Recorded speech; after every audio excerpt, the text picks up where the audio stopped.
This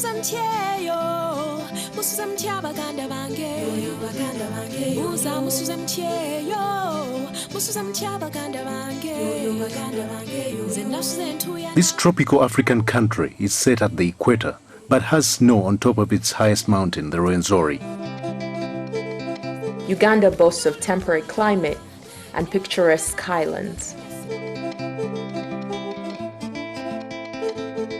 It also harbors the world's second largest freshwater lake, the Victoria, which is also the source of the world's second longest river, the Nile. These attractions, as well as its ancient famous interlacustrine kingdoms, have been an exploration destination since legends like Ibn Battuta, John Huntington Speke, and Henry Morton Stanley started the flood. Britain's famous wartime Prime Minister, Sir Winston Churchill, once proclaimed it as the Pearl of Africa in his book, My African Journey. The gateway into the country is Entebbe town. When one is coming in from the skies to land at Entebbe Airport, one is given a teaser of what to expect of this beautiful country.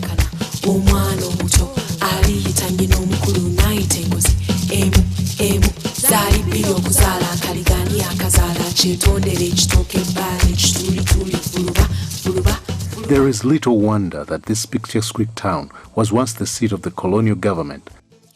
From the capital, the country is split into 5 major destinations: the east, the north, the west, the central, and the islands.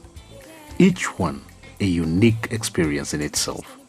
Traveling eastwards, one comes across the source of the River Nile at a place called Jinja. This is where Africa's longest river begins its journey to the Mediterranean Sea in Egypt.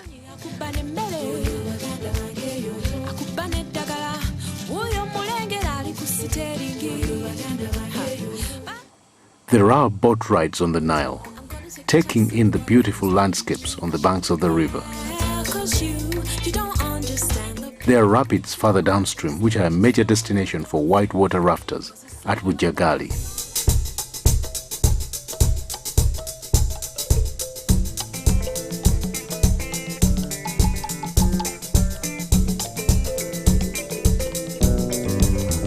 At the municipal town of Tororo, one sees the Tororo Rock, an irregular outgrowth from the earth, which is a symbol of Uganda's strange relief features on the eastern axis. However, the Tororo Rock is quickly dwarfed by the Elgon Mountains as one goes further east. The Elgon Mountains, complete with wild animals, are a popular destination for nature lovers. The Bamasaba people who live on the mountains add a colorful backdrop to the scenic beauty found there. They grow bananas as a staple food and eat bamboo shoots in a vegetable delicacy known as kamalewa. They also grow one of the world's best coffee brands, known as Arabica coffee. This type of coffee is only found in a few places in the world, which include the Elgon Mountains and the highlands of Ethiopia. Tourists with an interest in coffee production visit this area for further knowledge and research on how coffee makes its way from the earth to the consumer's cup.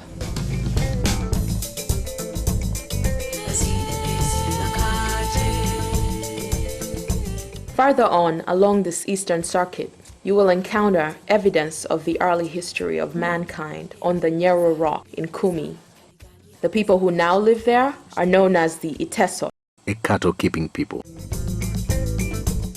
The East is a journey into African heritage. Moving more northeastwards, one encounters the Karamojong people whose passion for cattle is very intense. They live in manyatas, a collection of huts in an enclosure. In this region, recent paleontological excavations have revealed very early evidence of mankind. The visitor will also come across the Chidepo Valley National Park, a semi-desert savanna with a wide range of rare animal species. It is one of the many national parks in the country. Another high-altitude mountain, the Moroto, is found here. It is a favorite destination for mountain climbers. The Karamojong excursion is a rare tourist journey where one is often alone to ponder and wonder at Mother Nature in her most native form.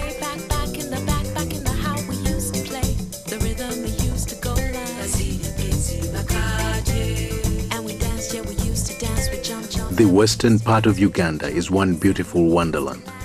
There are golden grasslands. They are grazed by the graceful Ankole cattle. Green tea estates in temperate climates.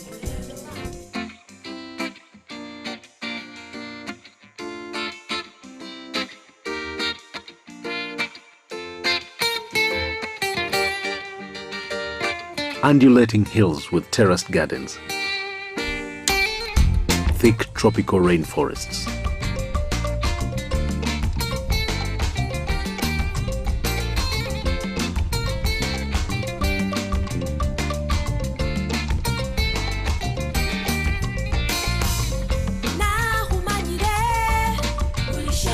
And a snow-peaked mountain, the Rwenzoris.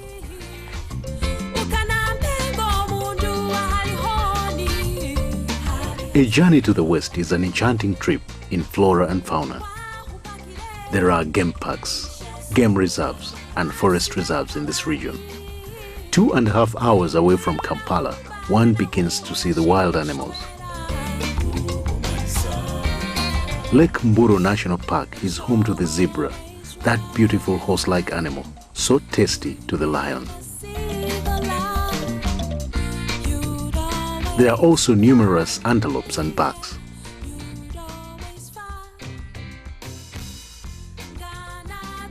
Going more southwestwards, one will end up in the Mgahinga Mountain Gorilla National Park.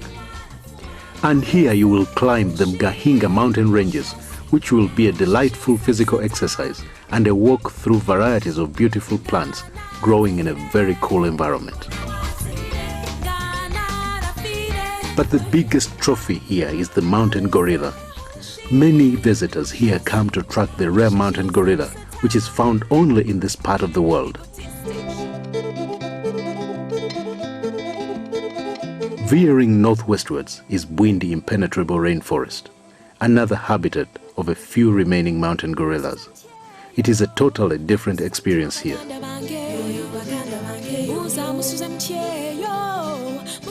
President of Uganda, Yoweri Museveni, led a visual expedition of the CNN into this area to showcase the world's few remaining mountain gorillas, among other things. This placed the world's attention on the Bwindi Impenetrable Rainforest and exposed another side of Uganda to the rest of the world. Gorilla trackers have called this a very unforgettable experience.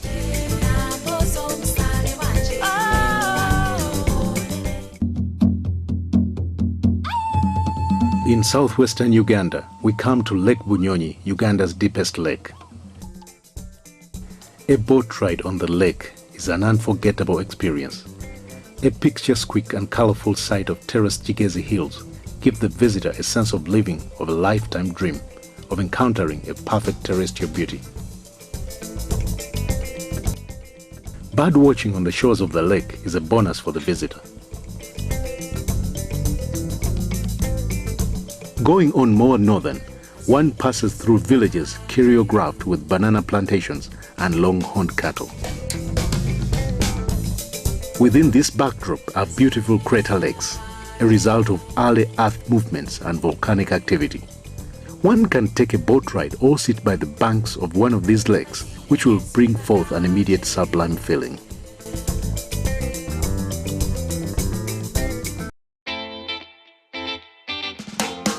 One other water mass here is the Lake Katwe, a salt excavation site that dates back thousands of years.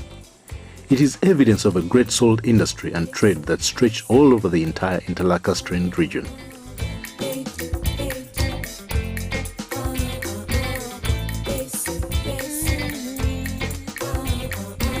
Farther downfield, one comes across Lake George and Lake Edward, two azure large peaceful waters separated by the Kazinga Channel.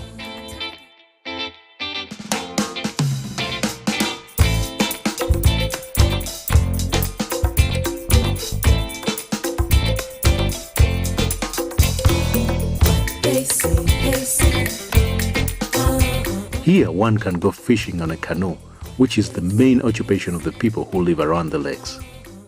It is at the edge of these waters that one enters Uganda's second biggest national park, the Queen Elizabeth National Park.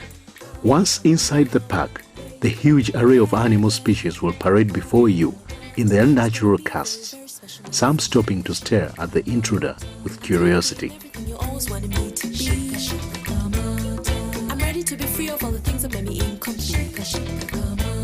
The Queen Elizabeth is a majestic expression of the meaning of the word safari, that Swahili word now adapted by the English language to mean travel. At Mwea Safari Lodge, you will rest and eat like a royal as the beauty of Africa unfolds in front of you.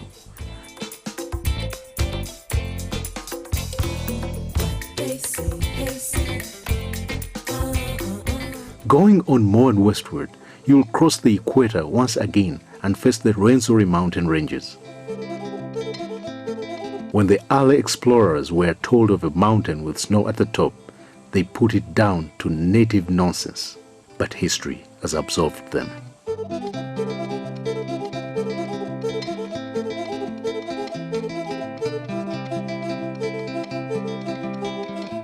Thousands of mountain climbers have made their way to the Margarita Peak, where it is always snow, as in the polar regions of the world.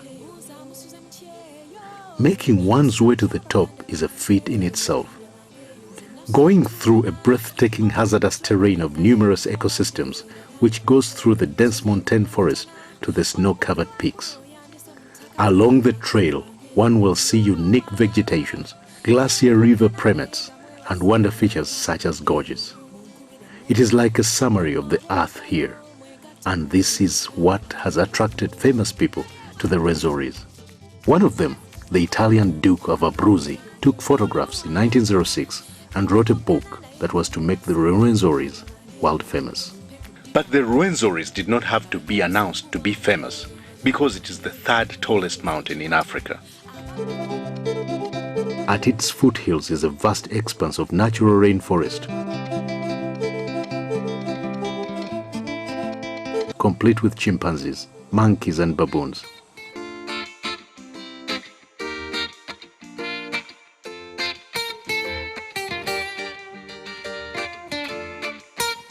There are also many varieties of birds. It is a good destination for bird watching, chimpanzee tracking and community walks. Still in the west, one can go on to reach the Semliki River, a meandering wonder. And then there are the Sempire Hot Springs, a 2-acre of bubbling steam from underneath the earth.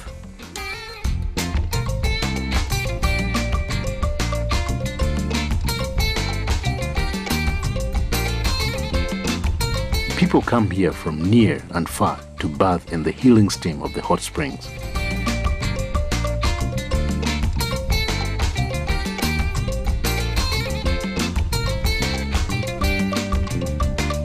"7 miles from here live the Batwa, a 3-feet-tall people whose habitat is the dense tropical forest. They are a subject of great interest to anthropologists, conservationists, and human rights organizations because their pre-industrial way of life is being besieged by modernity." The West is also the mother of Uganda's kingdom culture. One time these kingdoms were one large empire known as Kitara, which split into 5 kingdoms of modern Uganda. Bunyoro, Buganda, Busoga, Toro, and Ankole. The earlier 4 are active, while the last one is in abeyance. It was at the courts of these monarchs that the politicking that was to make modern Uganda took place. Here, people like Speke, Stanley, Lugard met the Kabaka of Uganda to persuade him to accept the overlordship of the British Empire, while Emini Pasha and Sir Samuel Baker tried unsuccessfully to wrest power from the Omukama of Nyoro. There are important monuments left in their wake to remind of the history of that time. 2 particularly dominant figures of the time, Mutesa and Kabalega, are found in all history books written about Uganda in the 19th century. The former for inviting the white man into the country and the latter for fighting him. Their tombs are now important tourist attractions and destinations in Uganda. Kabalega is interred at Mparo, while Kasubi Tombs, where Mutesa was buried, is listed among the UNESCO's World Heritage Sites. Uganda's heritage does not only lie in architectural relics and regalia of former monarchs. It is to be found in nature as well. In the heart of Uganda's central region at Mubende Hill, one finds a tree of vintage presence that is linked to an influential priestess known as Nakaima, who is presumed to have lived around the 16th century. The tree itself dates back to earlier times. It is believed to be the oldest tree in Uganda. This tree still serves as a spiritual shrine to the famed priestess and is much visited by both local and foreign tourists. A great many natural sites have been preserved, like the Nakaima tree, such as the rocks which serve as a spiritual destination for many believers. There are many such interesting rock formations throughout the country, with the mysterious caves to accompany them.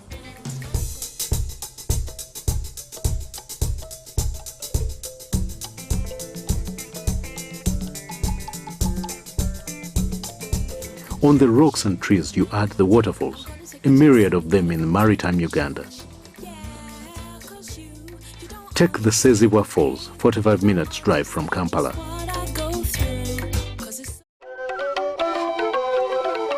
Then there's the Sipi Falls in the eastern part of the country, famous for its attractiveness in addition to ancient myths about it. It is endowed with temperate weather that gives the traveler a good feeling while resting in the green gardens overlooking the falls.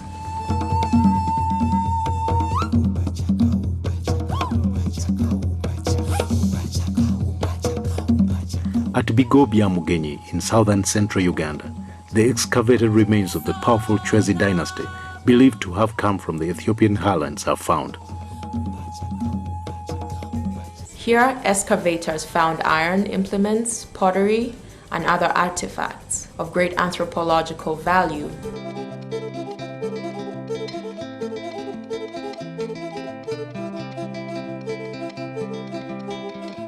The recent history is also marked by the impact of Arabs and Europeans. These visitors, who first traded in slaves, guns, and trinkets, left more of an enduring mark on the land and the people of East Africa. They also brought with them different religions. The Arabs brought Islam as a new way of worship.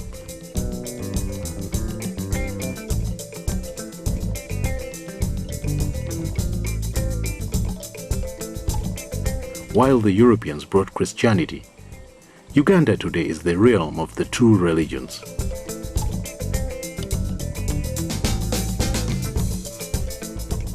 At Namugongo, there are Muslim, Protestant, and Catholic shrines to commemorate the famous Uganda martyrs.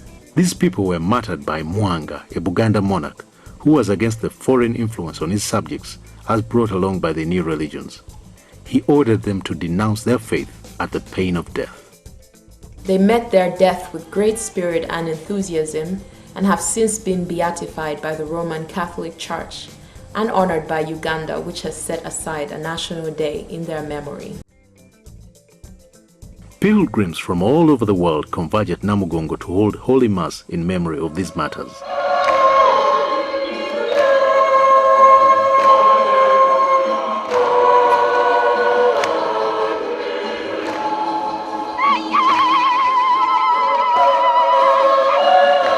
A martyr's trail has been established tracing their journey to Namugongo, where they met their death. It brings glimpses of spiritual Uganda to the travelers.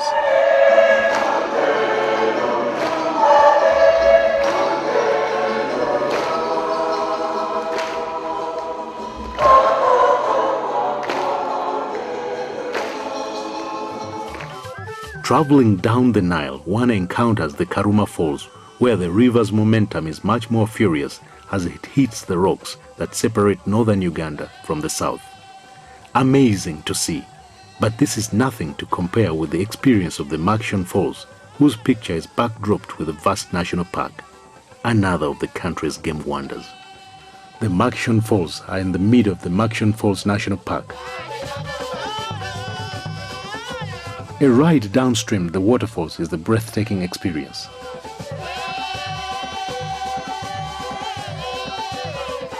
A real parade of the crocodiles, elephants, buffaloes along the banks of the river, welcoming the visitor to their habitat with a lot of curiosity.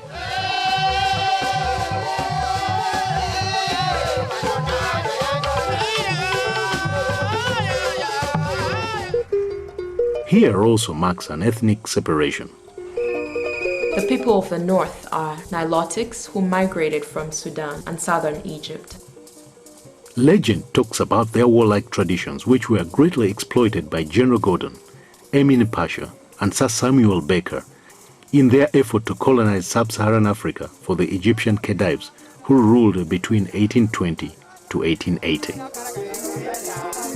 There are a number of forts that were left by the colonialists along the Nile regions of northern Uganda. Major towns in this region comprise Lida, Nebi, Gulu, Arua, Adjumani, and Koboko, which are set amongst the Lango, Alul, Acholi, Madi, and Kakwa groups. From these, Uganda has had 3 heads of state.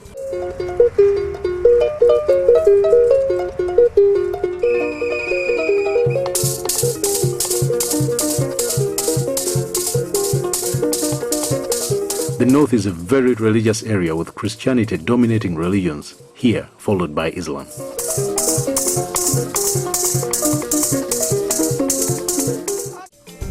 On the Victoria are the beautiful Sese Archipelago, islands where nature has been kept, for the most part, in its original state. The tropical forests, the golden velds, and the fishing folk on the vast Lake Victoria have kept the original picture of Africa intact. This place offers an enticing retreat from the concrete bustle of modern cities.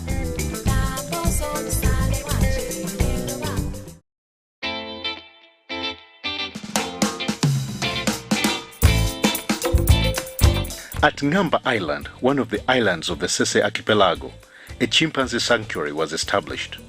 Here, a visitor can closely watch these friendly and playful primates in this exciting environment.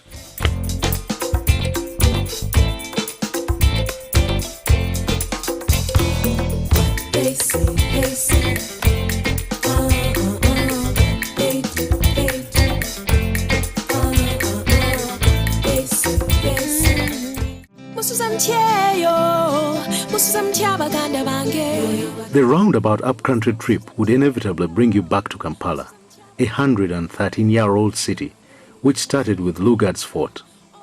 It later on engulfed the other hills surrounding the fort. These were previously seats of government for the reigning Uganda monarchy. The 7 hills each have a landmark.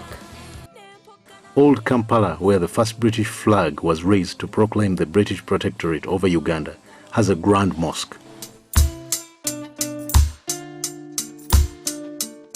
Kibuli Hill is where the first national mosque was built.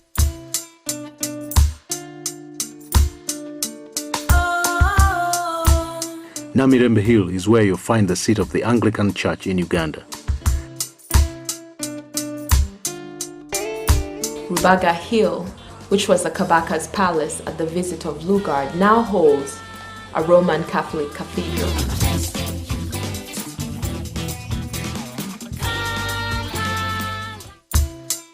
Makerere is where Uganda's first university is found. Mulago Hill is where the National Referral Hospital was built. Kololo is the country's premier residence.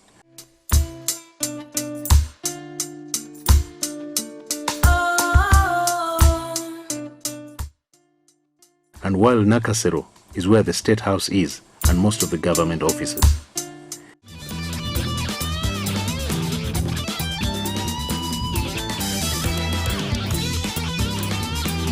The city center is where one finds the hotels, the exotic food restaurants, the cinemas, and the shopping malls. Always having fun, always hanging out.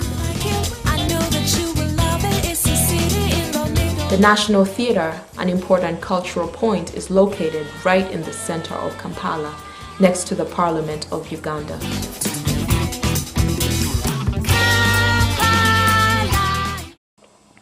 One can trace the history of Uganda and take a peek at the life in Uganda at different generations at the Uganda Museum, found barely 10 minutes drive from the city center. The outlying hills is where most Kampala people reside, with their own famed entertainments. And when it is night time, Kampala opens up.